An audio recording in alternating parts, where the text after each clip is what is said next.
매 정권마다 이 정책을 잘 내가 대응을 해서 부자가 되는 사람들은 수도 없이 나올 겁니다. 보세요, 여러분. 1년차, 2년차만 되면 오늘 제가 말씀드린 정책들을 잘 활용해서 부자가 된 수천 명, 수만 명, 수십만 명의 사람들을 여러분이 볼 수 있을 겁니다. 저도 그렇게 할 거고요. 여러분도 그렇게 하자는 거예요, 같이. 굳이 댓글창에서 지금 이렇게 싸우시는 분들은 그 댓글창에서 정치 얘기하면서 싸우는 분들의 특징 뭐다? 가난하다. 그것도 평생 동안.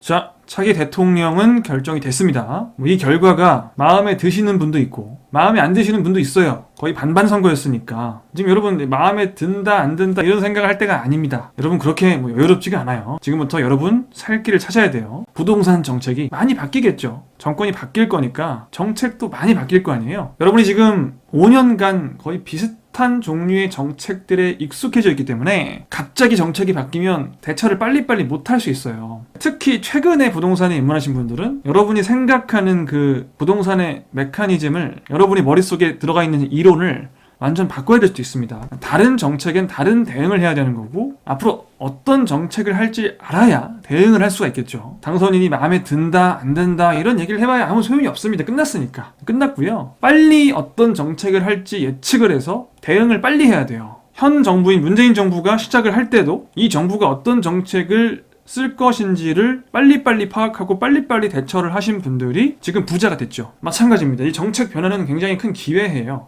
다른 많은 사람들이 현 정부의 정책에 길들여진 상태에서 어떤 고집을 부리고 있을 때 나는 다시 새로운 정부의 정책에 맞게끔 대응을 하는 거죠. 자, 그러려면 어떤 정책을 할지 일단 알아야 되니까 오늘 윤석열, 이젠 당선인이죠, 후보 시절에 어떤 공약을 했었는지, 나는 윤석열 싫으니까 이 영상 안 볼래, 여러분만 손해입니다. 알아야 돼요. 지지하셨던 분들이나 지지하지 않으셨던 분들이나 반드시 영상 시청하시고 내일 살 길을 찾자.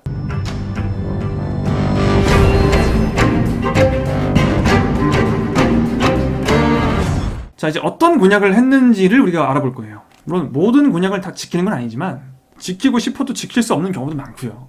그래도 전반적으로 어떠한 방향성으로 앞으로 갈 것인지는 이 공약을 보면 대충 나와요. 그리고 굉장히 지키기 쉬운 공약들이 있습니다. 그런 것들은 아마 바로바로 이행을 할 가능성이 크거든요. 그 공약들 중에 어떤 게 지키기 쉬운지 판단을 하고 이 공약을 지킨다면 어떤 곳에 호재가 될지, 아파트에 호재가 된다, 오피스텔에 호재가 된다, 서울이 좋다, 경기도가 좋다, 지방이 좋다, 이런 게 있을 거 아니에요. 거기에 맞게 빨리빨리 대응책을 생각을 해봐야겠죠. 자, 첫 번째는 세금. 사실 부동산 정책에서 가장 중요한 게 이 세금인데요. 이 세금이 정말 내기 싫은 거거든요. 여러분 중에 난 세금 많이 내고 싶다고 생각하시는 분들 아무도 없을 거예요. 물론 내가 돈을 2배로 벌어서 세금을 2배로 내는 건 그 인정인데, 같은 이득을 받는데 세금을 더 내는 건 일단 마음에 안 들죠. 일단은 이 새로운 정부, 윤석열 정부의 세금 공약은 전반적으로 세금을 낮춰주는 쪽입니다. 자세히 볼까요? 자, 이 부분은 많이들 아시죠? 종부세와 양도세를 완화하겠다. 여러 번 얘기를 했기 때문에 거의 대표적인 공약이에요. 사실 이 공약은 이재명 후보도 거의 비슷한 공약을 했습니다.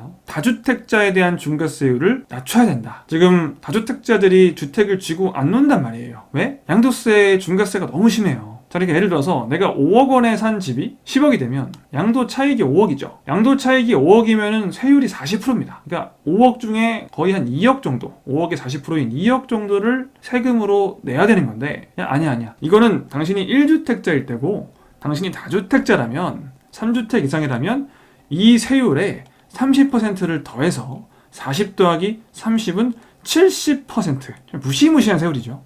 5억이 올랐는데 3억 5천가량, 여기서 물론 누진공제합니다. 3억 원이 넘는 정도의 세금을 부과한단 말이에요. 집값이 5억 올랐는데 3억 5천 정도를 떼면 세금을 팔아요, 안 팔아요? 당연히 안 팔겠죠. 정말 내가 사업이 망해서 무조건 팔아야 되는 어쩔 수 없는 상황이 아니면 안 팔 겁니다. 그래서 시장에 매물이 안 나오고 거래 절벽, 부동산 시장에 아예 순환 자체가 되지 않는, 아예 멈춰있는 그런 상태가 지금 지속되고 있다 보니까 이 매물들을 시장에 풀어야 된다는 여론이 굉장히 강해요, 지금. 사실 이거는 어떤 후보를 지지했든 간에 거의 다 동의하는 부분이었죠. 양도세를 완화하겠다. 그래서 다주택자의 매물이 시장에 많이 나오게끔 해야 된다. 즉시 주택 공급을 할 수 있는 방법은 이것밖에 없다 라고도 할 수 있어요. 아파트를 새로 짓는 건 오래 걸리니까 지금 당장은 이거밖에 없죠. 이렇게 이 양도세 중과를 이제 한 2년 정도까지는 일단 배제를 해주겠다. 그냥 이 기본 세율만 내라. 사실 기본 세율도 그렇게 만만한 건 아니에요. 사실은 기본 세율도 뭐 요즘은 집값이 좀 비싸다 보니까 3억, 5억 오르는 게 그렇게 드문 일은 아니기 때문에 세금 38%, 40% 이렇게 떼는 게 굉장히 흔합니다. 굳이 이것까지는 하지 말자. 요 정도만 해서 좀 시장에 나오게 하자. 5억 오르면 한 2억만 내게 하자.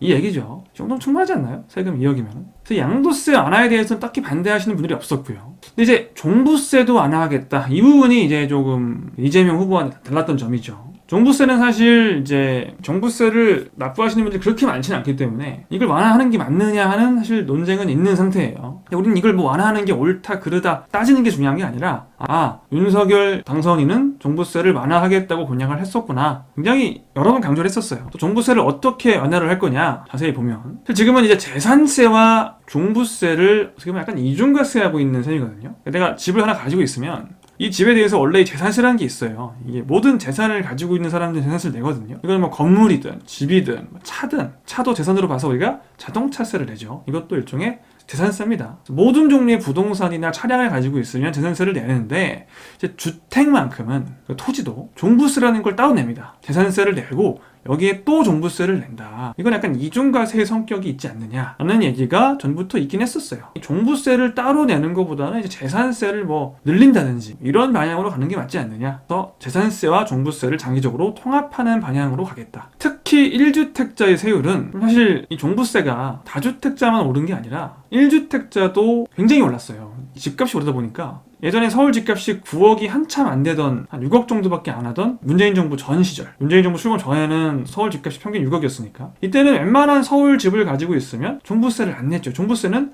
9억 이상의 주택을 가지고 있어야 되는 거예요. 그리고 공시지가. 이건 시세고. 그러니까 뭐 한참 안 되잖아요. 그죠? 공시지가 9억 되려면은 시세는 거의 뭐 12억 이상 가야 돼요. 지금은 이제 서울 집값 평균이 거의 12억 더 되다 보니까 거의 한 서울 주택 중위권 정도에 있으면 종부세를 내기 시작해요. 이제는 서울 시민의 상당수가 이 사실 부유세라고 하는 종부세를 내게 됐기 때문에 이걸 좀 줄여주겠다. 1주택자는 뭐 이게 고가주택이라고 해도 1주택이라는 거는 일단 기본적으로 투기 수요가 전혀 없는 거기 때문에 여기까지만 이렇게 세금 폭탄을 물리진 않겠다라는 이제 얘기고요. 그리고 이제 2주택자나 3주택자, 법인 등도 세부담을 줄여주겠다. 전반적으로. 이런 얘기예요. 그리고 아까 양도세 얘기는 이미 했는데 일단 2년간 한시적으로 요 중과세를 배제하고 2년만 배제하는 게 아니라 추후에 이제 종합 개편을 해서 다주택자 중과세 정책은 전부 다 재검토를 하겠다. 그리고 방향성으로 보면은 다주택자 중과세는 거의 이제 안 하는 방향으로 가지 않을까 하는 생각이 개인적으로 듭니다. 다주택자들의 부담이 일단은 많이 줄어드는 거죠. 자, 근데 요거는 잘 모르시는 분들도 많을 텐데 취득세도 좀 완화를 해주겠다는 얘기를 했어요. 자, 일단 1주택자는 원활하게 주거 이동을 보장하기 위해서 1주택자는 1에서 3%를 내요. 이게 9억 원이 넘어가면 3%예요. 세율이 1주택이라고 해도 은근히 부담이죠. 10억짜리 주택이면은 3천만 원이 세금인 거니까, 취득세인 거니까. 요즘 뭐 서울 웬만한 주택은 10억 넘잖아요, 다. 집 한 번 살 때마다 3천만 원씩 세금 내야 되면 부담이 되죠. 난 1주택인데 그냥 이사를 가고 싶을 뿐인데 3천만 원, 막 4천만 원씩 내라 이러면 좀 많이 부담이 되죠. 그래서 좀 주거를 내가 원하는 곳에 가서 그냥 좀 살 수 있게 해주겠다 이런 얘기고, 저는 전반적으로 1주택자에 한해서는 웬만한 세금은 그냥 다 물리지 않아야 한다고 생각을 합니다. 내가 그냥 거주할 주택을 마련하는 건데 여기에 세금을 자꾸 몇 천만 원, 몇 억씩 물리면 너무 힘들잖아요. 내가 이사 갈 수가 없죠. 나는 지금 수원에서 일을 하다가 서울로 가야 되는데 살 수가 없어. 지금 너무 비싸서 세금이. 그러면 좀 너무 슬프잖아요. 세금 때문에 이사를 못 가고 계속 수원에서 서울로 출퇴근을 막 해야 되면 이거 너무 낭비잖아요. 또 서울에 살던 사람은 수원으로 지금 이사하고 싶은데 못 가. 서울 사는 사람은 수원 직장으로 출퇴근하고 수원 사는 사람은 서울 직장으로 출퇴근하는 비효율적인 이런 문제는 바꿀 필요가 있죠. 서울에 직장 있으면 서울 가서 살고 수원에 직장이면 수원 가서 살면 되는데 옮길 수가 없으니까 지금은 세금 때문에.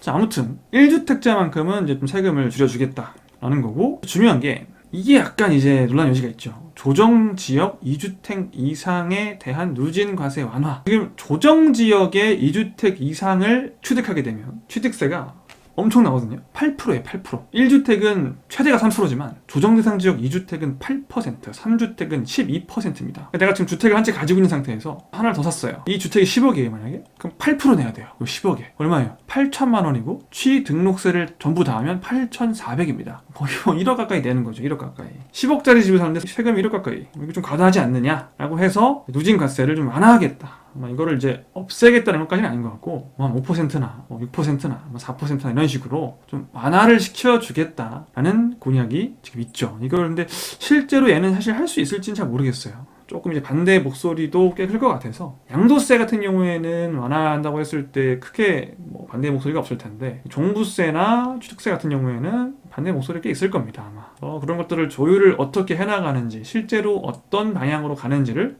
잘 봐야겠죠. 자, 그래서 중요한 건 이런 정책들이 실제로 이제 실행이 됐을 경우 부동산 시장이 어떻게 될 것이냐, 그게 중요한 거잖아요. 자, 취득세, 양도세 중과가 동시에 만약에 완화가 됐다. 여기 써있는 공약을 다 지켰다. 다 지켰다고 했을 때는 모든 세금이 완화가 되는 거잖아요. 그럼 자, 다주택자 입장 생각해봤을 때 주택을 사기도 팔기도 쉬워지는 거예요. 그리고 종부세도 완화가 되면은 이제 보유하기도 좀 쉬워지는 거죠. 사고 팔고 보유하는 게 다 좀 수월해진다. 지금은 사실 워낙 세금이 무섭다 보니까 다주택자들이 다 팔고 그냥 1주택으로 갈아타야 되나라고 하는 생각이 되게 많은데, 굳이 강남에 1주택을 하지 않고 그냥 경기도에 서울 외곽 쪽에 몇 개 가지고 있어야겠다라고 다시 생각을 하게 되실 분들이 좀 있을 수 있다. 그러니까 다주택 포지션을 유지하기가 쉬워지면은 수도권 외곽이나 비수도권에 저렴한 지역들이 잘 올라갑니다. 여러 개를 할 수 있으니까. 내가 한정된 자원 한 30억이 있어요. 이걸 가지고 강남에다 집을 사면은 한 채밖에 못 사지만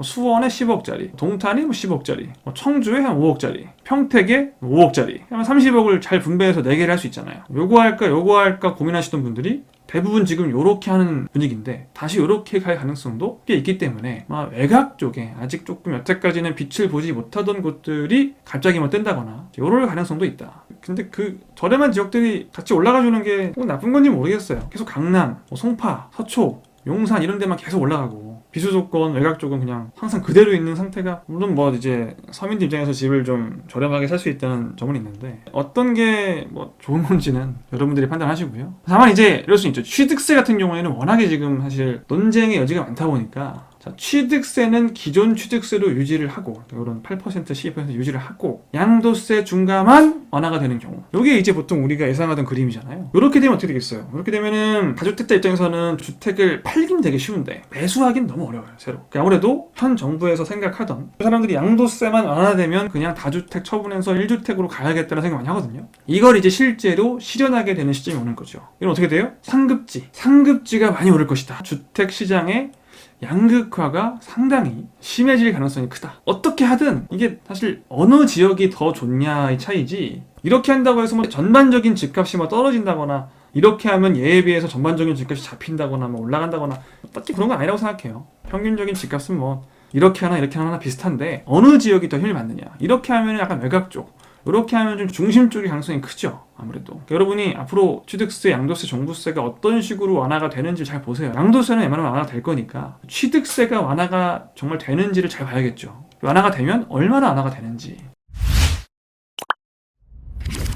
그 다음 또 제가 중요하게 보는 게 GTX 공약인데, GTX 관련해서는 당시 윤석열 후보 또 이재명 후보 둘 다 공약을 많이 했는데 거의 공약이 비슷했어요. 사실 두 진영 간에 공약이 거의 똑같은 수준이라서 사실상 차별점은 없었죠. 어쨌든 윤 당선인이 내세웠던 공약들을 보면 GTX A노선, C노선을 연장하겠다. 그리고 D, E, F를 신설하겠다는데, D는 신설이라기보다는 김부선으로 지금 발표했잖아요. 사실상 김부선은 GTX로 안 보는 거죠. 이거를 이제 강남까지 연결을 해서 진짜 GTX D로 신설 수준으로 하겠다라는 거고, 이게 너무 많이 운영을 하다 보니까 GTX D 하나만 했으면 사람들이 관심을 가졌을 텐데, 너무 많이 하다 보니까 아직 사람들이 그렇게 관심이 많이 없어요. 그리고 그게 실제 되겠니? 그냥 공약 한번 해본 거지 그걸 실제로 지키겠냐? 우스갯소리로 그런 얘기도 많이 하죠. 물론 이제 이 공약들을 다 지키긴 쉽지 않아요, 사실. 5년이라는 임기 내에 다 하긴 쉽지 않지만 이걸 또 다 안 하지도 않을 것이다. 이 중에 분명히 뭔가 합니다. A, C, D, F 공약을 다 어긴다? 그러긴 쉽지 않아요. 뭔가 해요. A, C 중에 뭔가를 연장한다거나. D, F인데 D 같은 경우에는 사실 전 정부에서 이미 상당히 논의가 된 거기 때문에 얘는 가능성이 꽤 높다고 봐야 돼요. 이 D, F 중에 뭐 먼저 신설하겠어요? D 먼저 하겠죠. 하겠죠. 그죠? 그러니까 당장 GTX D 깔리는 데 가서 집 사라는 게 아니라 여러분 잘 봐야 돼요. 여러분 GTX A, B, C 깔 때 이거 확정 지을 때 관심 있었어요? 없었어요? 없었죠. 이때 여러분이 관심만 있었으면 여러분 지금 부자예요. 이때부터 관심 가지고 보다가 뭐 확정될 것 같은 곳에 딱 샀으면 지금 부자죠, 여러분. 근데 모르고 있다가 한참 지나서 10억 넘고 나서 보니까 너무 비싸서 못하는 거예요. 근데 또 이제 와서 DF 한다고 하니까 에이 AC 연장 되겠어 이게. 그냥 하하 웃고 만다고요. 그러면 안 돼요. 이게 다 되지는 않겠지만 이 중에 절반 이상 또는 뭐 절반 이하가 실제로 이루어질 수 있기 때문에 계속 관찰을 해야 됩니다. 여러분이 회사 가서 일하고 공부하고 하는 이 열정에 반의 반 정도의 노력으로 계속 모니터링을 하다가 지금이야 할 때 딱 사면 뭐 그 집값 5억 6억 올라가는 건 일도 아니라고요. GTX ABC에서 경험 많이 해봤죠. 그러니까 이 곤약을 조롱하는 건 되게 바보 같은 거예요. 또 무조건 이 곤약이 다 된다고 믿는 것도 약간 바보 같은 건데 이건 뭐 어차피 안 지키지 않겠어라고 그냥 무시해버리고 마는 거는 정말 어리석다. 특히 GTX ABC에서 내가 기회를 다 놓쳐놓고도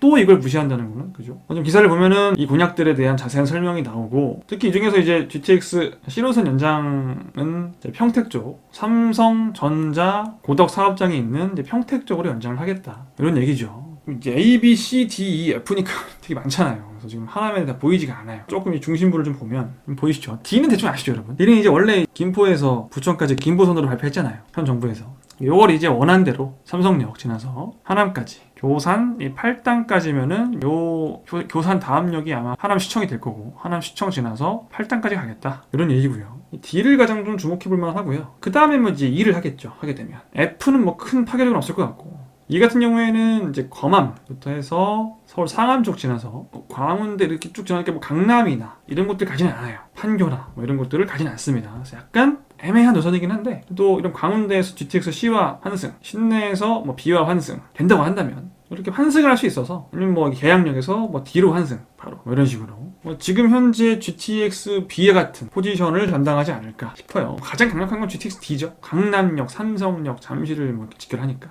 가산까지 여기도 일자리가 되게 많잖아요. 아주 중요한 곳들을 가장 많이 관통을 하면서 지금 뭐 우리 GTX ABC 중에 가장 황금 노선을 A라고 보는데 D가 이렇게 나온다면 이제 D가 가장 황금 노선이 되지 않을까 하는 생각은 들어요. 된다면 될지 안 될지 모르지만 된다면 여러분이 잘 보셔야겠죠. 계속 관찰을 하면서 직결이 되는지. 사실 이게 또 김포에서 부천까지만 하고 끝내기 또 이상하지 않나요? 그죠? GTX인데 이름이 GTX인데 김포에서 부천 이상하잖아요. 특히 GTX D는 앞으로 어떻게 되는지 계속 관찰을 하시다가 어느 순간 과감한 결정을 내려야 할 수도 있다. 이제 영상에서 얘는 자주 말씀을 드릴 거예요. 앞으로 어떻게 되어 가는지를 제 영상을 잘 알람 설정하고 보시면 남들보다 훨씬 빨리 알 수 있겠죠. GTX 하면 모두의 부동산인 거 아시죠?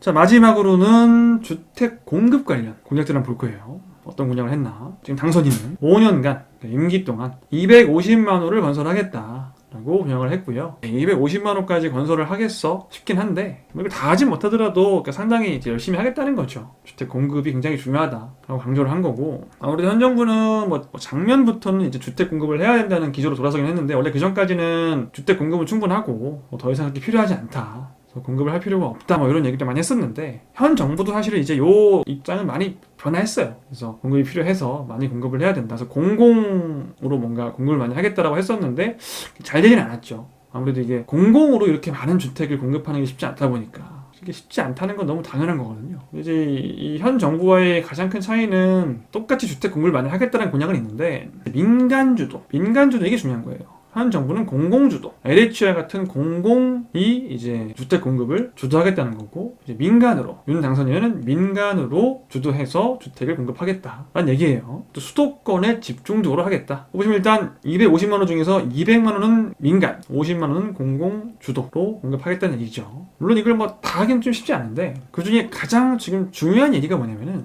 이거예요. 여러분이 주목하셔야 되는 거는 요겁니다. 재개발, 재건축, 리모델링을 활성화하겠다. 굳이 우리가 뭐 무슨 신도시를 많이 만들고 이렇게 안 해도 재개발, 재건축, 리모델링을 활성화하면 공급이 된다. 민간에서 알아서 열심히 하더라. 자기들이. 정부에서 죽을 고생 안 해도 민간에서 알아서 자기들의 이득을 위해서 하더라. 공급을. 이런 재개발, 재건축, 리모델링을 하고자 하는 분들이 이득이 돼야 사실 이 사업이 되는 거예요. 이득이 없으면 사업을 못 해요. 근데 지금 현 정부에서는 재건축을 하려고 하면 너무 힘든 게 재건축 초과이익 환수제, 재건축으로 얻은 이득을 국가에서 일부 환수하겠다. 벌써 하기가 싫어요, 뭔가. 근데 이득이 줄어들잖아요. 더 무서운 건 안전진단 기준을 강화해서 낡은 아파트들도 안전진단을 통과 못해서 재건축을 아예 못하게 해버리죠. 이런 정책들을 썼었는데, 그래서 어떻게 보면 너무나 막강한 규제들로 재건축을 할 수 없게끔 물러났던 거죠. 근데 이런 부분들을 이제 많이 풀어주겠다라고 공약을 한 거고, 특히 정밀 안전진단은 30년 넘어간 건 그냥 아예 안 해도 된다. 이게 안전진단 완화가 아니라 면제. 30년 된 아파트는 정밀 안전진단은 안 한다. 예비 안전진단만,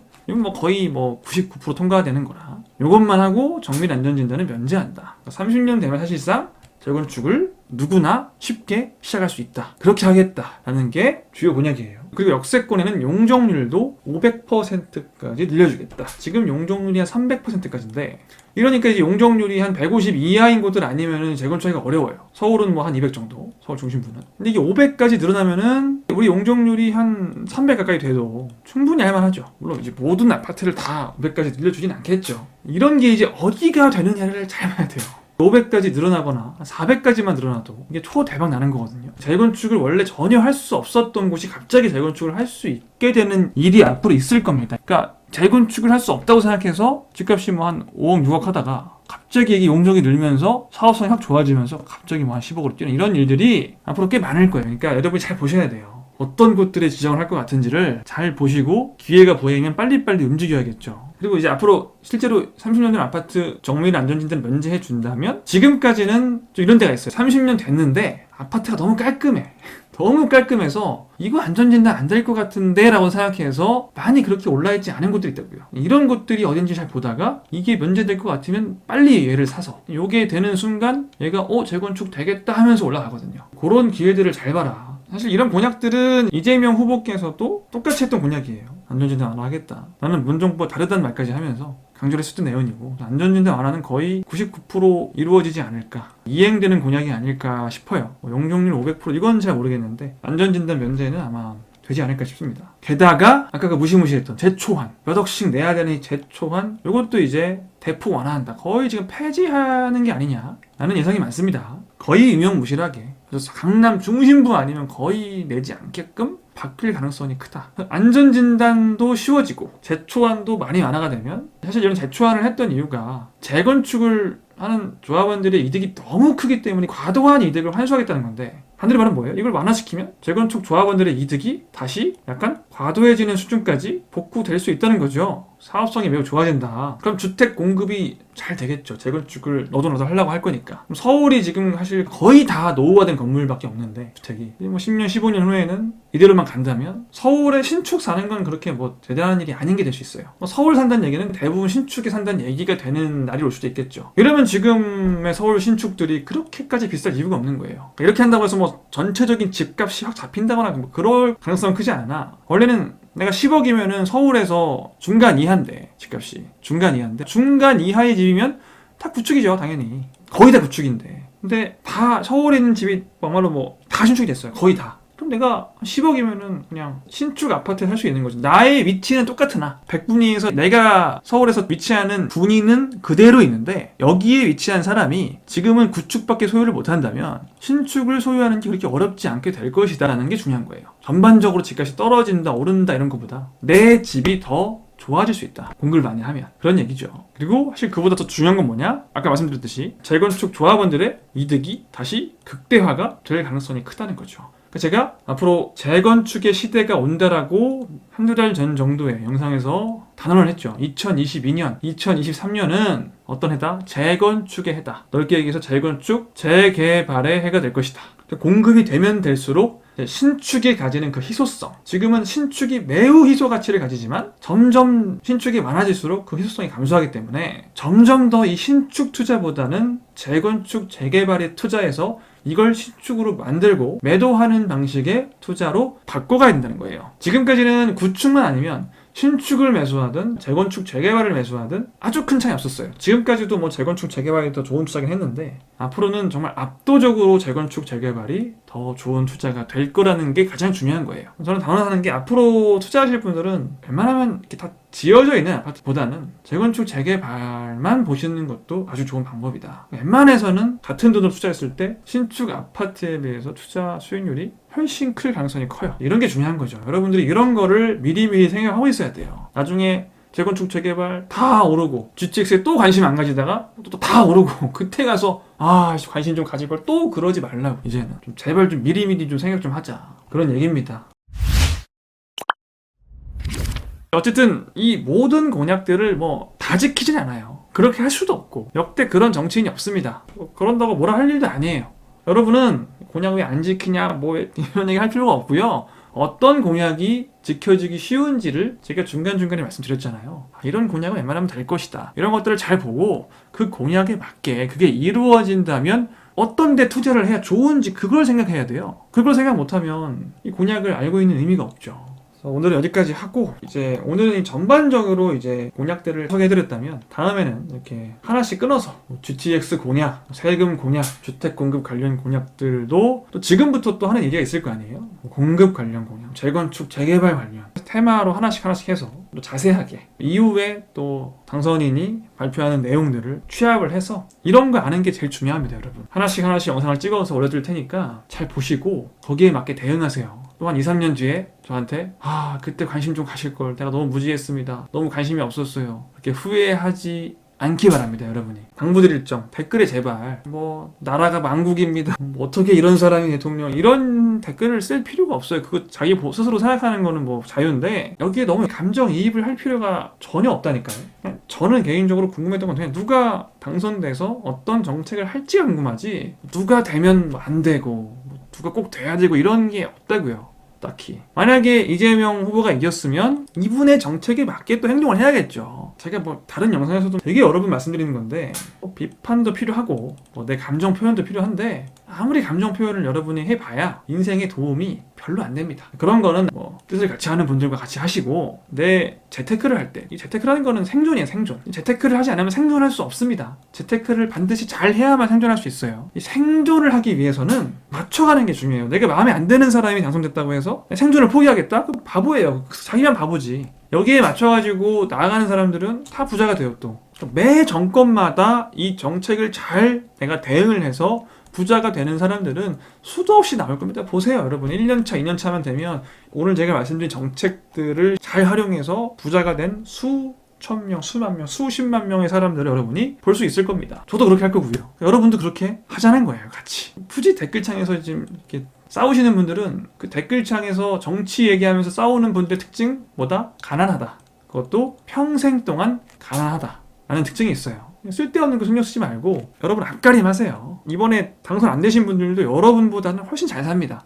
여러분 훨씬 높은 지위에 있고 훨씬 잘 사니까 그분들 걱정하지 말고 내 앞가림이나 잘하자. 영상 마치겠습니다. 다음 시간에 만나요. 안녕.